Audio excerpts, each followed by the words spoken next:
So I was imagining a conversation, explaining to someone how, it took me until much later in life to appreciate and understand, or even begin to understand, things like dancing, which are, body-centered activities. I haven't even still begun to understand athletics and sports. But basically, even if you explain that, you're insecure about something, then you can sort of look down on it and avoid it, and then you learn to come into it and appreciate it.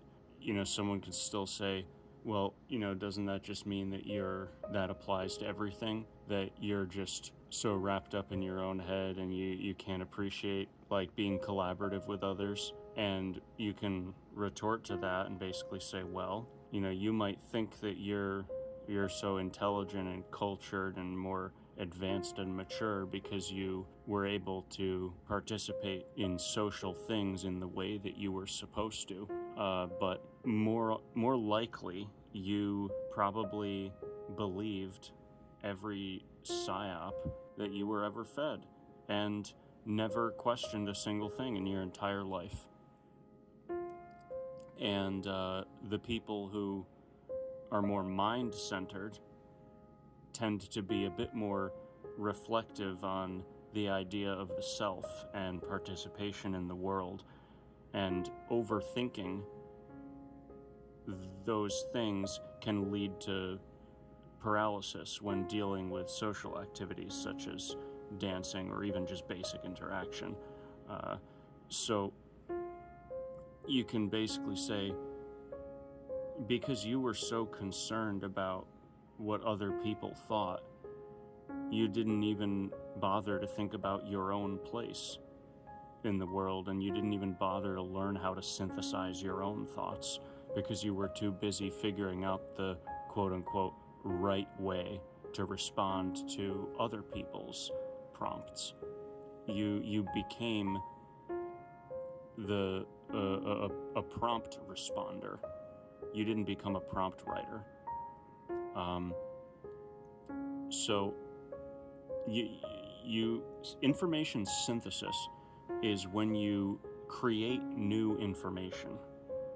It's when you come up with a theory and test it. It's when you come up with a new idea. It's when you ask questions and try to find the answer, rather than just believing a narrative and what you're told, or going along with the crowd. Now, there are things that those types of people can learn from each other, and they should learn from each other. That's why God made different types of people. He didn't make us to ridicule each other. He made us so that we could learn from each other and care for each other and teach each other. We show each other the different sides of God that each person cannot fully manifest on their own. I'm not saying that humanity as a collective fully represents God. I don't think we do, but you get the point. So type A and type B people. You got the type A analytics. They're the workhorses. They're the detail-oriented people.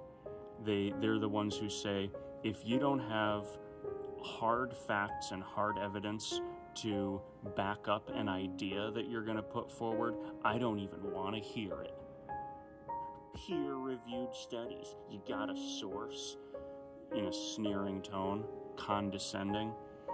Those types of people, sometimes, not always, because some of them are the finest people in the world. Those are the people who write the code for the free websites and the free applications that allow people to download YouTube videos as MP3s, and they write specialized applications for video games and platforms and stuff like that. They make websites for specific purposes, and they don't make a dime off of them.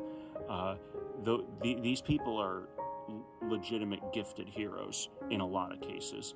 But some of these people, the ones with the megaphones, and they love to talk and shut down conversations, they'll say that the type B people, the thinkers, the dreamers, the artists, the musers who want to ponder ideas and question things, they say, oh, you're useless.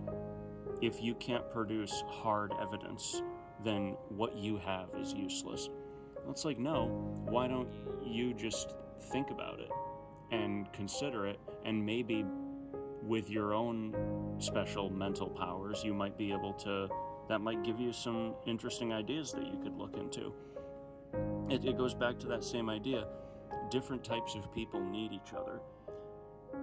Every now and then, you'll see this thing where the conspiracy theorists they'll be mulling over all of these ideas, and then some really, really high IQ workhorse type A person will be like, okay, what's going on here? Let me take a look at this. And then they apply their specialized type A personality to the data that the type B people have aggregated. And then they're like, okay, how can we make total sense of this? It's a match made in heaven. And I feel like, maybe I'm not privy to a lot of the examples of the type B people, outright shunning the type A's. But the message isn't to say one is better than the other, to say a different type of person is, better. We all have our strengths and weaknesses. And the message is that, rather than ridiculing or trying to say, yeah, you get the idea. It's about collaboration, learning, building each other up, and seeing what we can build and what we can discover together.